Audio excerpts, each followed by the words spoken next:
Okay. So this week's Parsha is Parshas Noach. It begins on page 31. And the Parsha begins in verse 9. This is Bereshis, Perek Vav, Pasuk Tes, chapter 6, verse 9. These are the offspring of Noach. Noach was a righteous man, perfect in his generations. Noach walked with God. Noach had begotten 3 sons, Shem, Cham, and Yafes.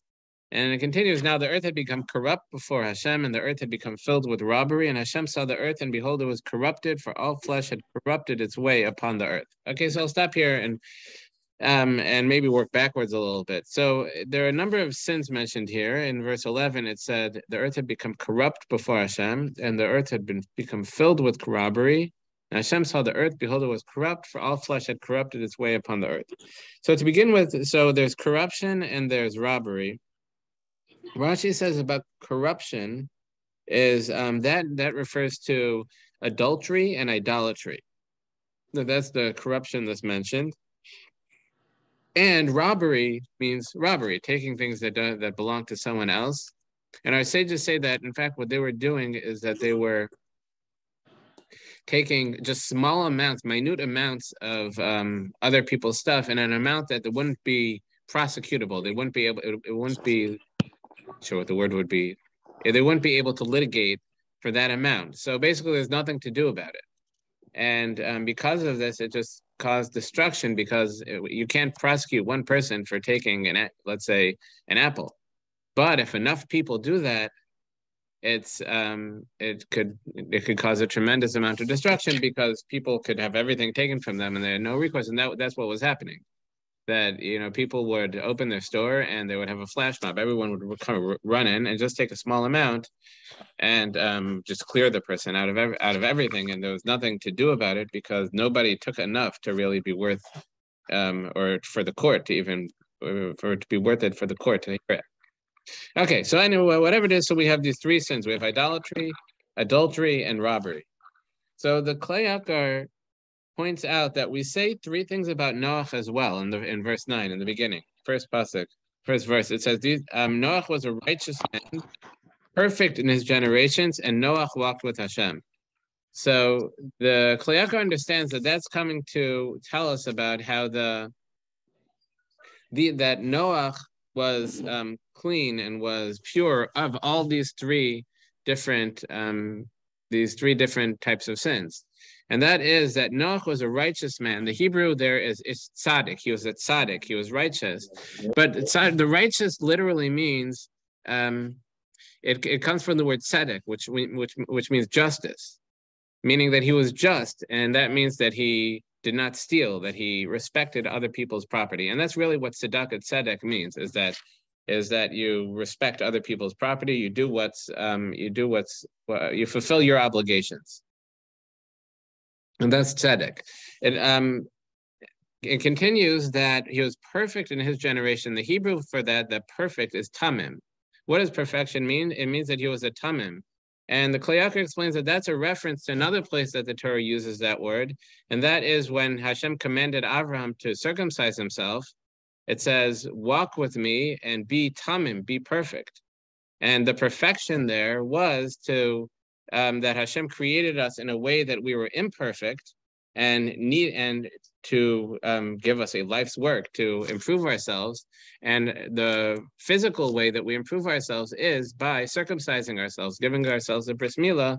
And that's a reference to, and this right here where it calls him tamim, it calls him perfect, as a reference to that he did not sin in that area of his life, meaning that he was not adulterous. And the last thing that says about Noach here is that Noach walked with God. That's saying he stuck with Hashem and there was no idolatry. So those 3 things: that Noach was righteous, that he stayed away from robbery. He was perfect, meaning he stayed away from adultery. And he walked with Hashem, that he stayed away from idolatry, which were the 3 sins of the generation. That's why it says he was perfect in the generations. That while his generation had fallen into these sins, Noach did not. Okay, then it continues that Noach begotten 3 sons, Shem, Cham, and Yafes. And so let's continue. So in verse 13, it says, Hashem said to Noach, the end of all flesh had come before me, for the earth is filled with robbery through them, and behold, I'm about to destroy them from upon the earth. Okay, so whereas before we said that there were three sins, that the earth had become corrupt before Hashem, the earth had become filled with robbery, and Hashem saw the earth become corrupted, the flesh had corrupted its way upon the earth. We said that's the corruption is idolatry and adultery. But when Hashem said that the world was going to be destroyed, it was because of robbery. So what about the other two? So the Medrash says that it's to tell us that the decree was sealed to destroy the world because of robbery. If not for the robbery, the first two would not have, there wouldn't have been a destruction of the world. So why is that? So the Malbim says that the idolatry and adultery are really personal failings. Those are personal sins. It could be that it's something that it might be something that lots of people, individuals are doing, and it might be something that society might not frown on, but ultimately it's things that individuals or small groups do. Whereas robbery, in order for this type of robbery that we described, was that they would steal in a way that there was that there was no recourse to take the people to court because of the minute amounts that they would take. So that was a societal problem. That means that people did not really respect any kind of, didn't have any solidarity, and didn't think about other people. They just thought about themselves and what they stood to gain. And it never occurred to anybody that I'm destroying other people through this. And that solidarity is what a civilization is built on. And since that they did not have any kind of solidarity in that manner, so that there was no civilization, which is what Hashem created the world for, and therefore the world had to really be destroyed, and Hashem started over. Okay, another thing the commentaries say is that it says in verse 12 that Hashem saw the earth and behold, it was corrupted, for all flesh had corrupted its way upon the earth. So what does that mean? The earth was corrupted and all flesh had corrupted. What's all flesh? Or the Medrash says that includes the animals as well. That the same way that people were adulterous, animals were adulterous as well. Meaning that animals would have relations with other species other than their own. So the obvious question is that do animals have free choice, that we could say an animal is being immoral if it if it acts in such a fashion? And the Beis Halevi explains that what people do has an effect on the world. It has a very broad effect. It's not when a person does something, let's say if they sin, it obviously causes personal destruction. It causes destruction within themselves, but it also causes destruction to their surroundings, and it causes a spiritual destruction to the world as a whole. So if a person sins with immorality, not only are they making themselves a more immoral person, but they're making the world a more immoral place, and that has an effect on everything. And the immorality of all the moral acts, the acts of adultery of all the people in the world, caused even the animals were immoral in that fashion as a result, because the world itself had become corrupted. Okay, so now what did Hashem say to Noach? So he says, I'm going to destroy everything. And in verse 14, make for yourself, on page 31, verse 14, make for yourself an ark of gopher wood, make the ark with compartments, etc. He gave him instructions for making the ark. The commentaries say that obviously there's meaning to every dimension and every aspect of the building of the ark that the Torah mentions. And but primarily the importance to Noach was just fulfilling the will of Hashem. So this is how Hashem said to do it. That's how he did it. But ultimately, every detail had meaning. Okay, and on page 33, verse 17, but as for me, behold, I'm about to bring the flood water upon the earth to destroy all flesh in which there's breath of life from under the heavens. Everything that is in the earth shall expire. Where am I?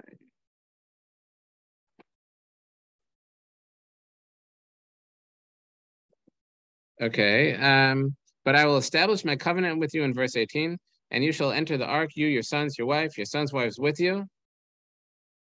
And from all that lives of all flesh, 2 of each shall you bring into the ark to keep alive with you. They shall be male and female. You bring 1 male and 1 female of every type of animal. And as an aside, the commentaries say that when he tells him to go in verse 18, it says, you, your sons, your wife, and your sons' wives, instead of the natural order, which would be you and your wife and your sons and their wives. So our sages say that this was to teach us that since the world was for the time that they were in the ark, the world was being destroyed, and people, animals, everything was suffering.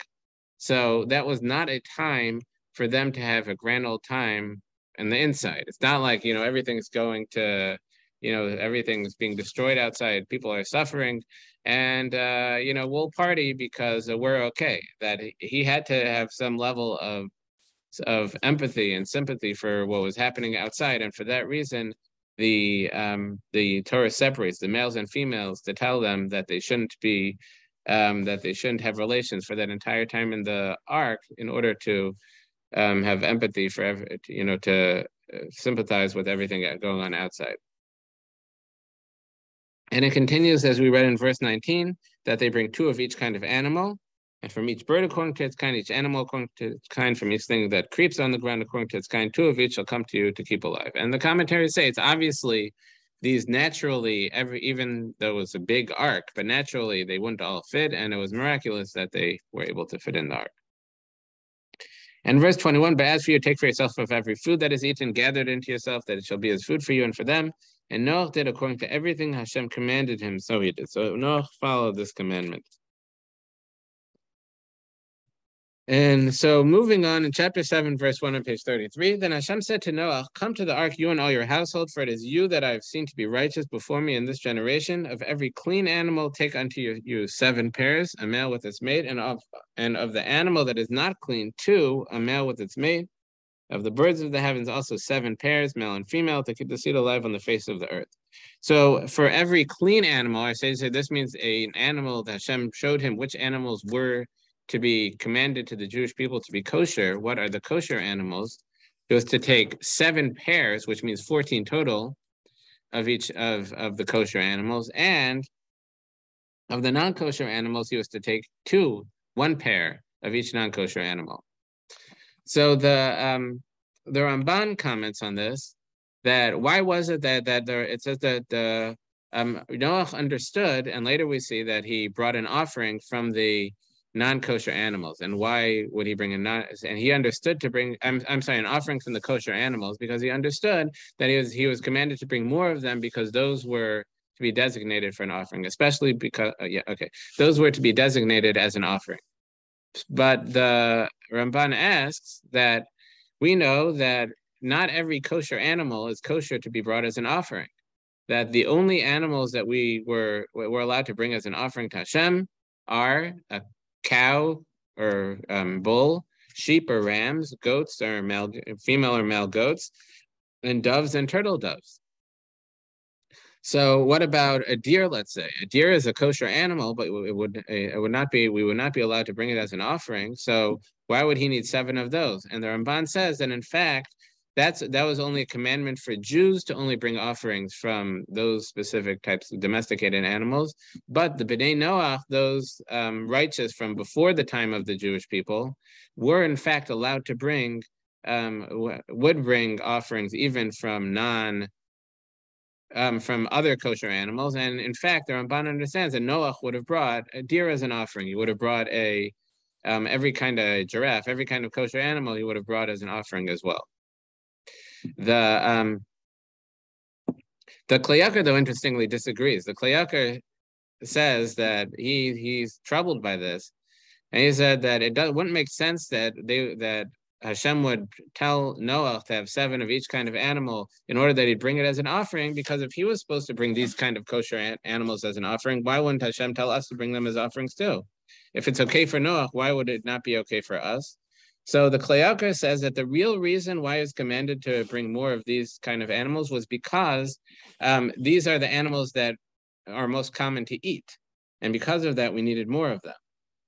So, for example, a sheep, goat, cow, those are animals that are eaten, they're kosher, and in general, they're eaten more. So he was commanded to bring more of them, whereas in non-kosher animals, he wasn't commanded to bring as much. But Noach didn't understand that, because at this point in time, we'll see later, Noach people were not allowed to eat animals, and they were first allowed to eat animals after the flood. So Noach didn't have that understanding that he would be allowed to eat them, and that's why there are more of them. And for that reason, he assumed that it was that he was bringing more of them for an offering. So he actually brought all of them as an offering.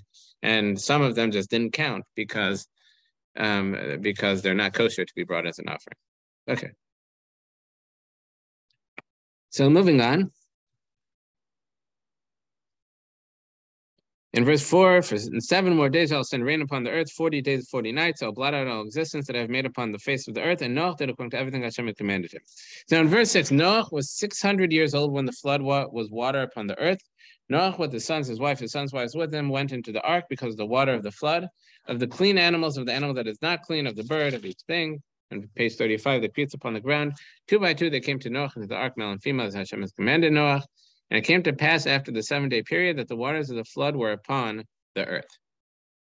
So now the flood has started.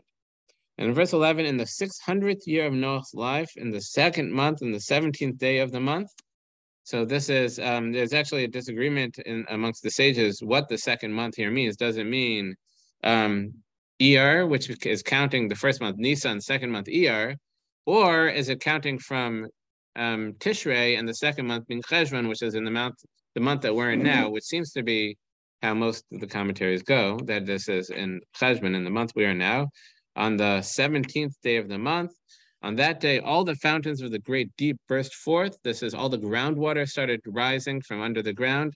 All the springs just opened up, and the windows of the heavens were open. It started pouring from the heavens, and the rain was upon the earth for 40 days and 40 nights. It rained without stop.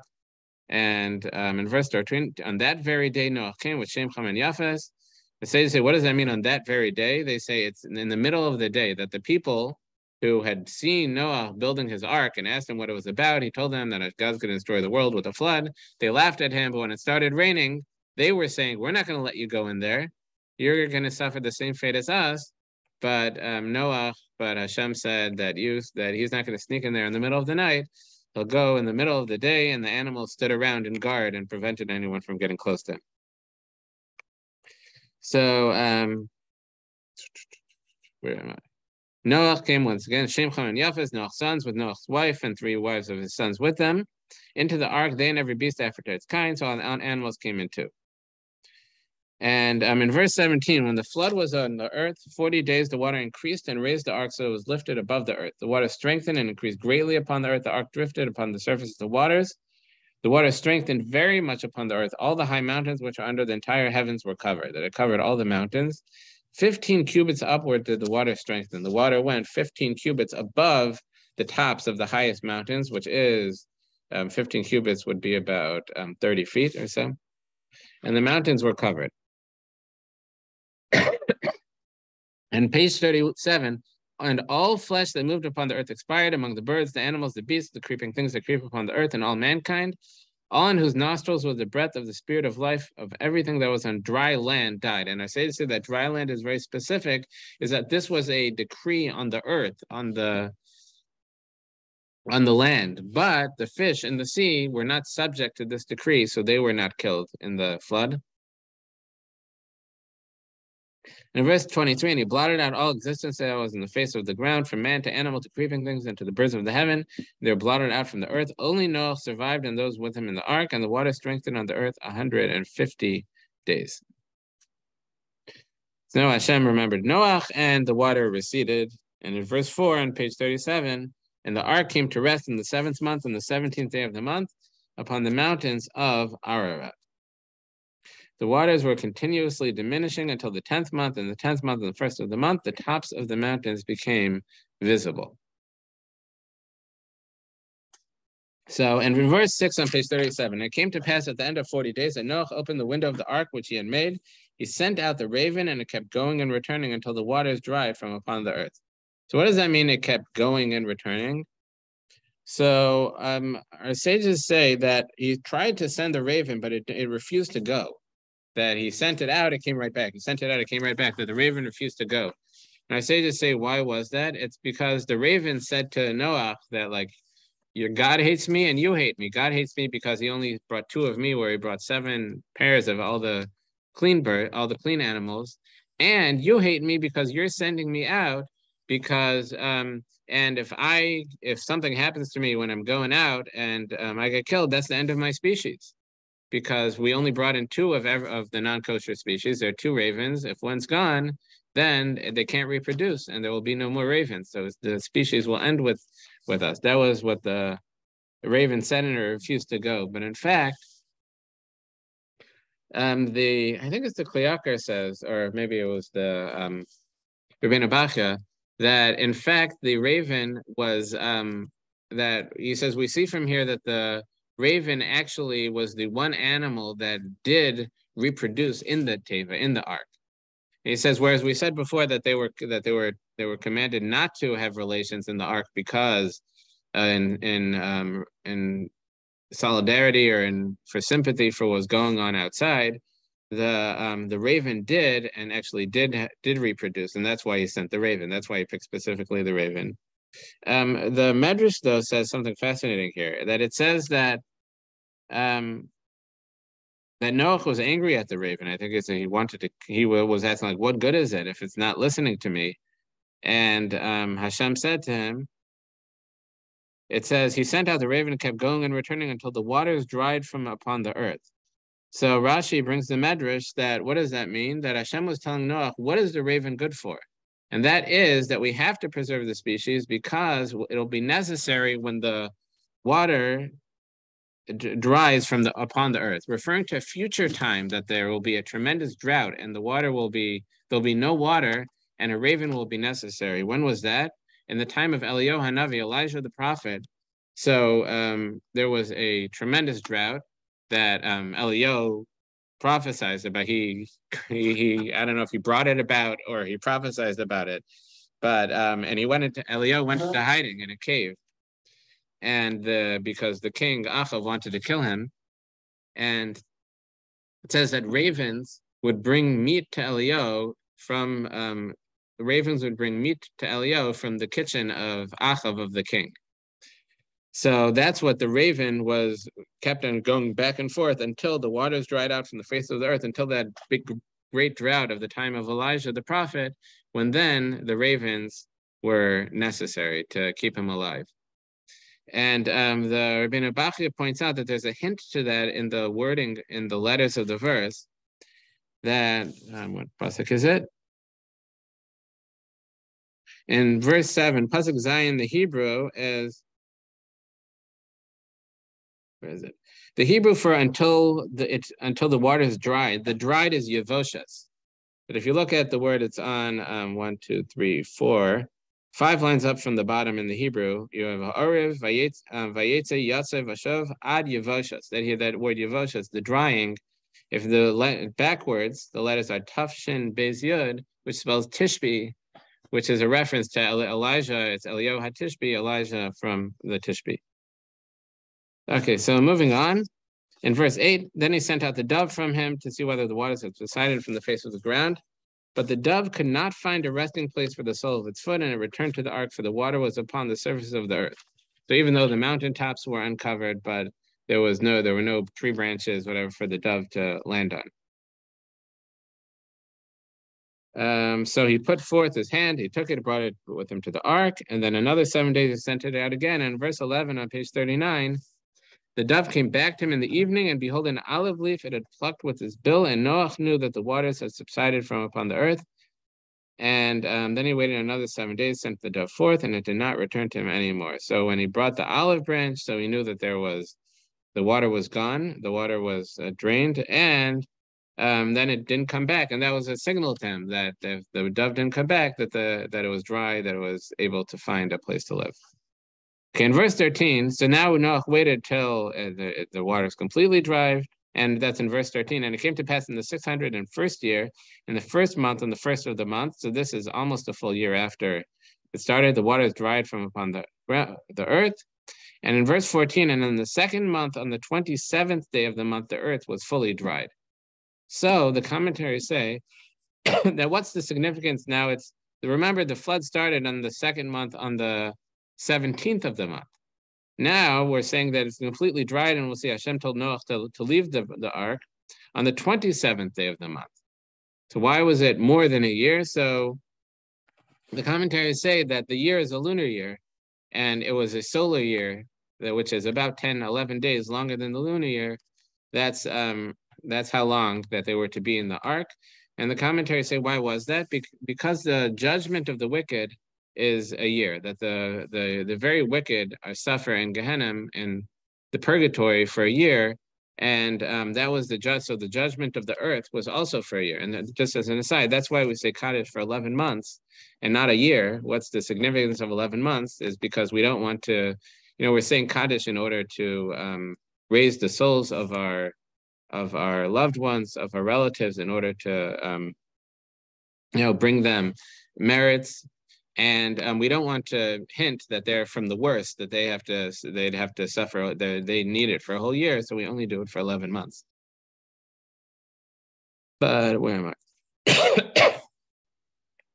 But they were in the ark for 11 months. And then in verse 15, Hashem spoke to Noah, saying, "Go forth." They were in the ark for a full year, for a full solar year, 365 days. And Hashem said to Noah in verse 16, "Go forth from the ark, you and your wife, your sons, and your sons' wives with you." Remember, we talked about that when they went into the ark, Hashem told them that go and you and your sons and your wife and your sons' wives. That it put the men together and the women together. Here it's putting the husbands and wives together. You and your wife, your sons, and your sons' wives, that here they were being permitted again to have relations, that they were permitted to reproduce again. And in verse 17, every living thing that is with you of flesh and birds, etc., shall go out. And that's what they did. Now, in verse 20, on the bottom of page 39, then Noah built an altar to Hashem and took of every clean animal and every clean bird and offered a burnt offering on his altar. Hashem smelled a pleasing aroma, and Hashem said in his heart, I will not continue to curse again the ground because of man, since the imagery of man's heart is evil in his youth, nor will I again continue to smite every living being as I have done. What does that mean that there was a pleasing aroma? So the Malbim explains that when we bring an offering, so what do? We burn the physical body, and the soul returns to Hashem. And he says that's the pleasing aroma. The pleasing aroma is the soul being returned to Hashem while the body is burnt in the service of Hashem. And he says that this is an illustration of our service, even when we're not literally bringing an offering. But if we were willing, in the service of Hashem, are willing to sacrifice from our physical being for our soul, that itself is like an offering where we're burning the physical, burning the body in a sense, by giving up, we're sacrificing our physical needs, our physical pleasures, and in order to bring our soul closer to Hashem. That's this reach nichoch, this pleasing aroma. And it says, I will not continue to curse through the ground because of man, since the imagery of man's heart is evil from his youth. What does that mean? I say to say that a baby's created with the Yetzer Hara, with an evil inclination, that from the beginning, a baby's born, what does it want to do? It wants to nurse, it wants to eat. That a baby has no idea and no conception of making moral decisions, of what's the right thing, what's the wrong thing to do. A baby is it's instinctual. It just wants what gives it pleasure. And so a baby's born with the Yetzer Hara, with an evil inclination. Or I say we first get our Yetzer Hara, we first get our Yetzer Tov, our good inclination, when we're bar mitzvah or bas mitzvah. And that means that the Yetzer Hara, the evil inclination, has a 12, 13-year head start on our good inclination, meaning that it had all this time in order to habituate us in following our physical pleasures instead of following our spiritual, instead of following the spiritual. So for that reason, Hashem won't destroy the world because of man. And in verse 22, continuously as all the days of the earth, seed time and harvest, cold and heat, summer and winter, day and night shall not cease. And from this, our sages say is that first of all, that during the time of the flood, that there was no day and night. It was just constant night. It was constant dark. There was no difference between day and night. And says until this point, there were never seasons. And the Sforno, and I saw the Malbim elaborates on this more, understand that, why do we have seasons? It says here, seed time, harvest, cold and heat, summer and winter. Those are 6 seasons. We tend to split the seasons into 4, that we have spring, summer, fall, winter. so of about 3 months each. So the Torah is splitting it into 4 seasons of, I'm sorry, seed time, harvest, cold, heat, summer, winter, 6 seasons of 2 months each. They're splitting it up a little differently. But there we have seasons because the earth is tilted on its axis. That means that instead of when the earth circles the sun, instead of the north-south being like this, it's like this. It's at a, what does the Malbim say? I don't remember exactly the degrees. It's like 3, I don't remember, 3 degrees or something like this. But whatever it is, it's at a tilt. And for that reason, when it's circling, at one point, the northern hemisphere is pointed towards the sun, and the angle is better to be warmer. And the other half of the year, the southern hemisphere is pointed towards the sun. So it's the angle of the sun is going to be warm it more that way. And that's why we have seasons. So he's saying before the flood, the earth was not at an axis at all. And scientists now say that they know that there was a point in time where it was not like that, where the axis was straight up, and they believe there was a big crash, something crashed into the earth and knocked it off its axis. Our sages say that it was after the flood, that we didn't have seasons, and after the flood, Hashem made there be seasons. The Malbim seems to understand this was a part in punishment or a fix for the world, that the world was too physical before the flood. And he says that's why people lived very long times before the flood. Before the flood, you find people living 1,000 years. You don't really find that after the flood. The people who are born after the flood, you don't find them living so long. And that's because before the flood, the world was the physicality of the world was much stronger and drew people in more. So it made the people stronger, and there were no seasons. So it was just like a constant springtime in the world. Now there were seasons in order that you have that the difficulty of having to deal with summer, deal with winter, and everything was just like we had more struggle, less physicality. Okay, and continuing on then in page 41, chapter 9. Hashem blessed Noach and his sons, and he said to them, be fruitful and multiply and fill the land. The fear of you and your dread shall be upon every beast of the earth, and upon every bird of the heavens, and everything that moves on the earth, and in the fish of the sea. In your hand they are given. Here in your hand they are giving, you're allowed to, as it continues, verse 3, every moving thing that lives shall be food for you, like the green herbage that I have given you, everything. That now we're allowed to eat meat for the first time. Before this, though, it says, the fear of you, the dread of you shall be upon every beast of the earth, that animals generally don't attack people. They try to stay away. And it's really an amazing thing that, they say about shark attacks. Every time there's a shark attack, they say that like sharks don't like eating people. They must have thought it was fish, or they thought it was a sea lion. That's why, or they're nibbling, they're checking to see what it was. And you ever ask yourself, why not? Why aren't people something that they go for? That Hashem put it naturally in the wild animals that they will usually not attack people except in exceptional circumstances. That even the fiercest of animals aren't usually stalking people for food. But it continues in verse 4, but flesh with its soul, its blood, you shall not eat. That means an animal, while it is still alive, we're not allowed to eat it. And that's not a kosher commandment. This is a commandment to non-Jews as well, to Noach, before the Jewish people, that nobody is allowed to eat any meat, any part of the animal while the animal is still living, while its flesh with its soul, its blood, while its blood and heart is still, while its blood's still circulating, while it's still alive. And in verse 5, however, your blood, which belongs to your souls, I will demand of every beast, I will demand it. But of man, of every man for that of his brother, I will demand the soul of man. Meaning that we could eat animals, but don't think that gives you permission to kill people as well. People are off limits with the killing. And this that it says, of every beast I will demand it. The Ramban says that there's a number of opposite ways of understanding this.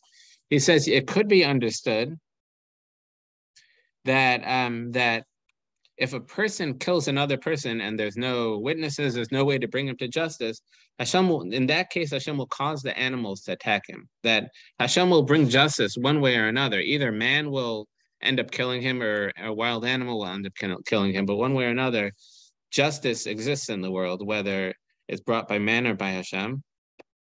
Or the Ramban says we can understand it the opposite way, which is if an animal kills a person, that animal will be brought to justice. And For that reason, the Torah commands that when an animal kills a person, so the animal is killed, even though it's not a punishment for the owner of the animal for not having kept it safe, because this is true even if it's a wild animal. Why is an animal killed? Once again, it doesn't make moral choices. It's not, why is it punished? The Torah says that of every beast I'll demand the blood of man, meaning if something kills a person, that thing should be killed. Rabbi Les. Yes. It says that you're not supposed to kill people, but why doesn't it say you're not supposed to eat people? That's a very good question. And there's actually a struggle in the commentaries as to why is there, or what is the prohibition against eating another person? Because the Torah gives guidelines for animals. It says you can't, for Jews at least, let's say for Jews, you can't eat an animal unless land animal unless it has split hooves, chews its cud. You can't eat a fish unless it has fins and scales. There's certain birds that it says we're not allowed to eat. And a person's not an animal in the Torah. It never says. So where does it say we're not allowed to eat an animal?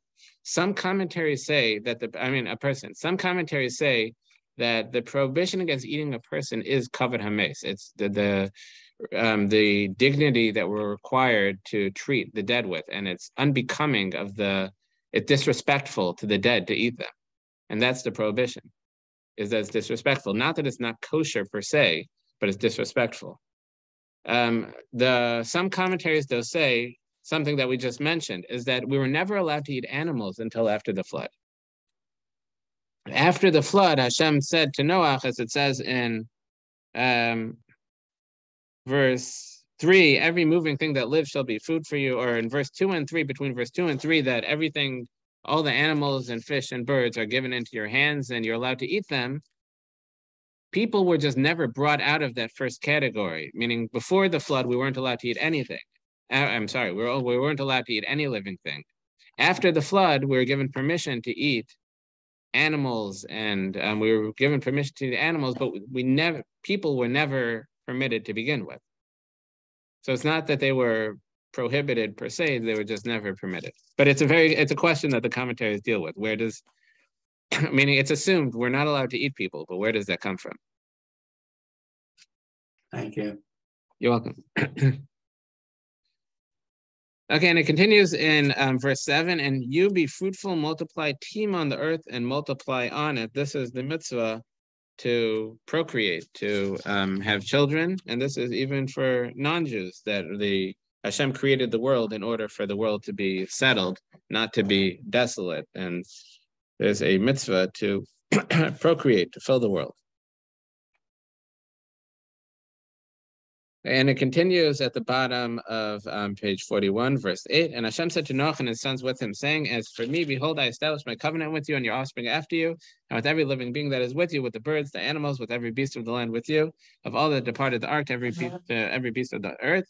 I'll confirm my covenant with you. Never again shall flesh be cut off by the waters of the flood, and Hashem will never flood the world again. Never again will be a flood to destroy the earth. And in verse 12 on page 43, Hashem said, this is the sign of the covenant I give between me and you, every living being that is with you, the generations forever. I've set my rainbow in the cloud, and it shall be a sign of the covenant between me and the earth. And it shall happen when I place a cloud over the earth, and the bow will be seen in the cloud. I'll remember my covenant between me and you and every living being, etc. And this will be the sign of the covenant. So the commentaries ask that we know the rainbow is a result of light refracting through raindrops or through moisture, whatever it is. So, so what's the meaning of this? It's not just like a miraculous thing that appears in the sky. We understand how a rainbow, and we can make one on our own with a prism. So, so the Ramban understands that the Ramban, who lives, I think, in the 1200s or so, was already asking this question. So he understands that it's not that Hashem created a new thing, a rainbow, to put in the sky as the sign, but Hashem was saying the rainbow itself, which is in the sky at times, is the sign of the covenant. Why is that? Because when a person, is threatening someone else, when they're getting ready to attack someone else, they point the weapon in their direction.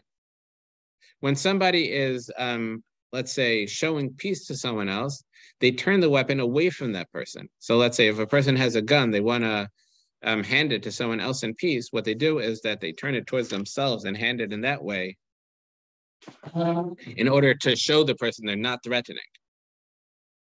That, if you point the weapon at someone else, you don't hand it to them like that. I know gun safety, you never point it at anyone, but you don't hand it. But the way to show peace is that you turn the weapon away from them. And that's the rainbow, is the arc of the bow is the direction where threatening is not pointed towards the earth. The arc is pointing up towards the heavens.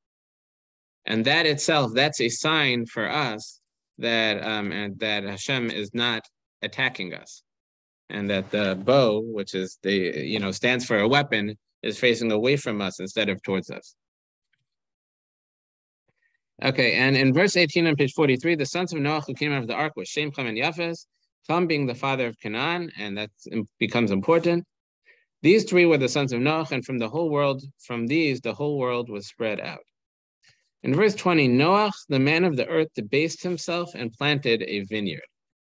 That the Hebrew there, debased, is he was vayachel. Rashi understands that he became chulin, he became profane, physical, not spiritual. And he planted a vineyard.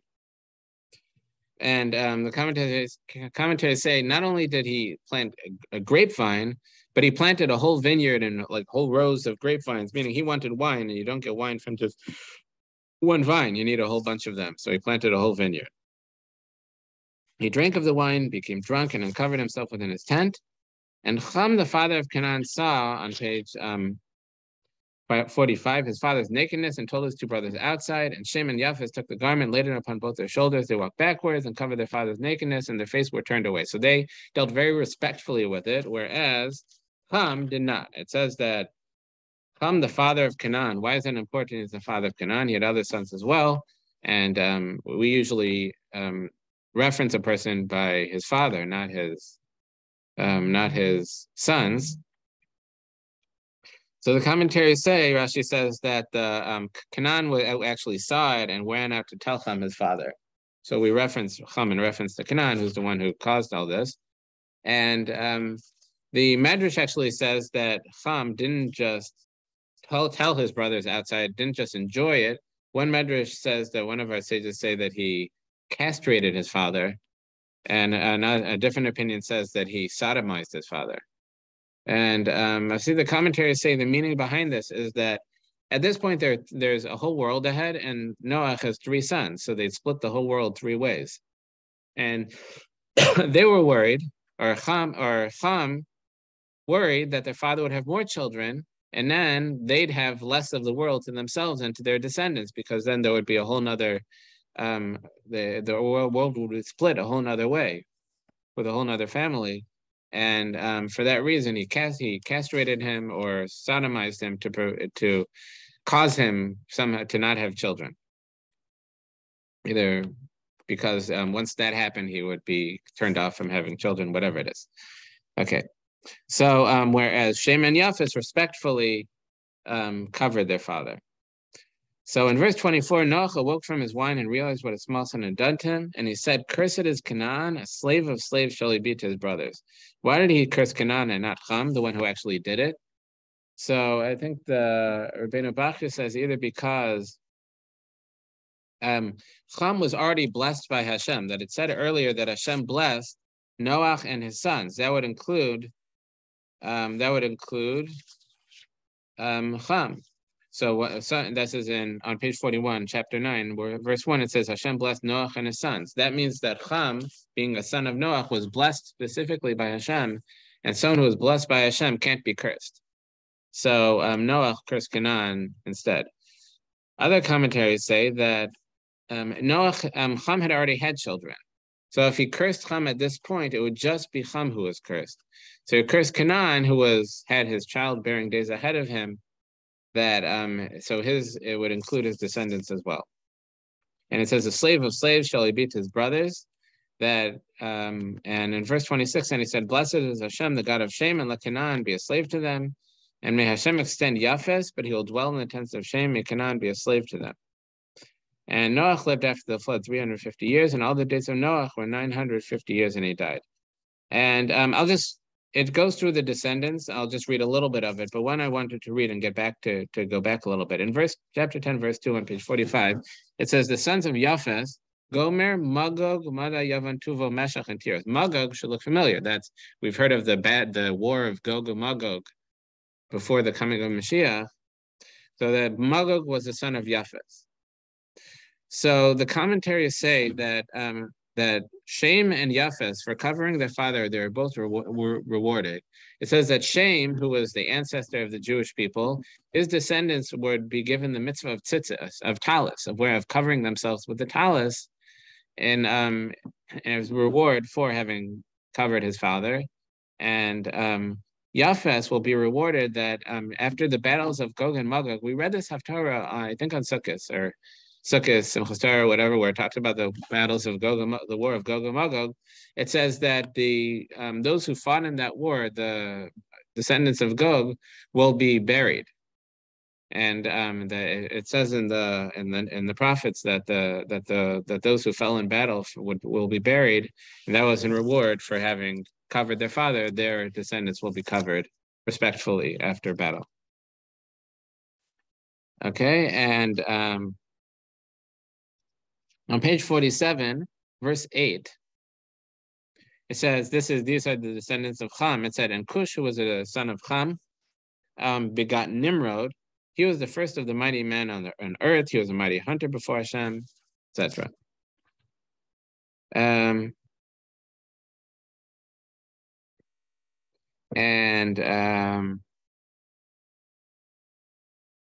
in verse 10, the beginning of the kingdom was Bavel, Erech, Akkad, and Calnan, the land of Shinar. These are all, those who, like study ancient history, these are all familiar names.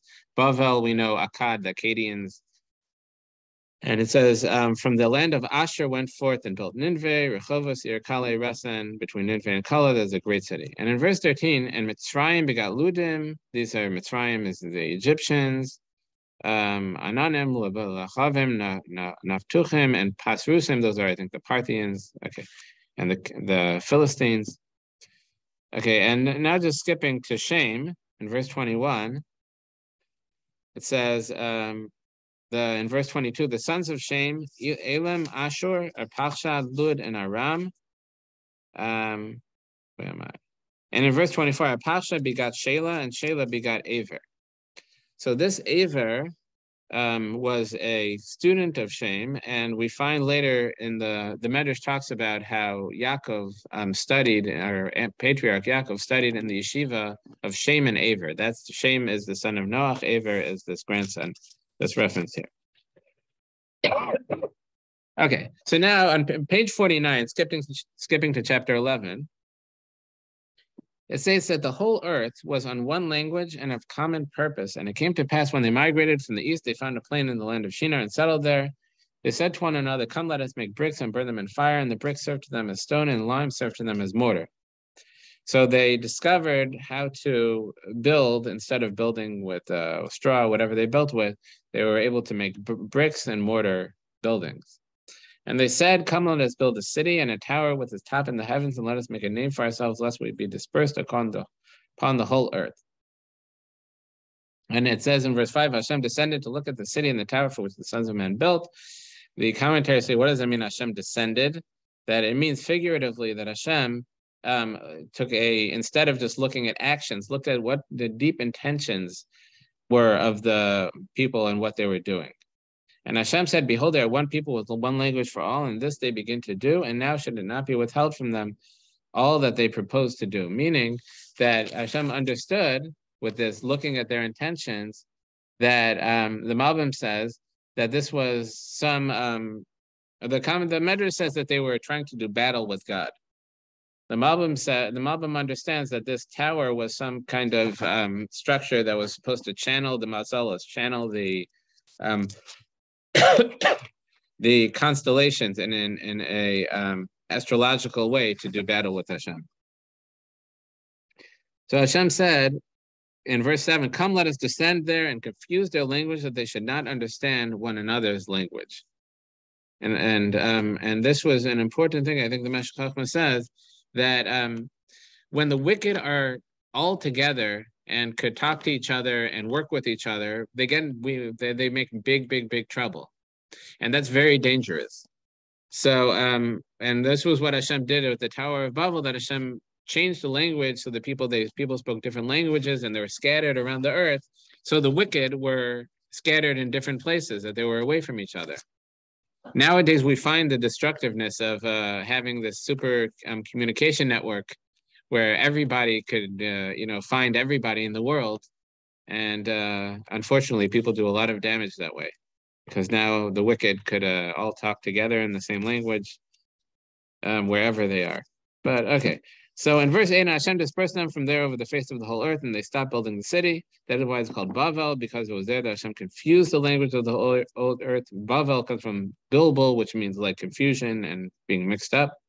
And from there, Hashem scattered them over the face of the whole earth. And then the Torah goes, the descendants from Noach to Shem to Avraham. These are the descendants of Shem, etc. And I'll skip to verse 24 because it starts being familiar names. When Nachor lived 29 years, he begot Terach. Nachor had a son Terach, and Nachor lived 119 years after he begetting Terach. He had sons and daughters.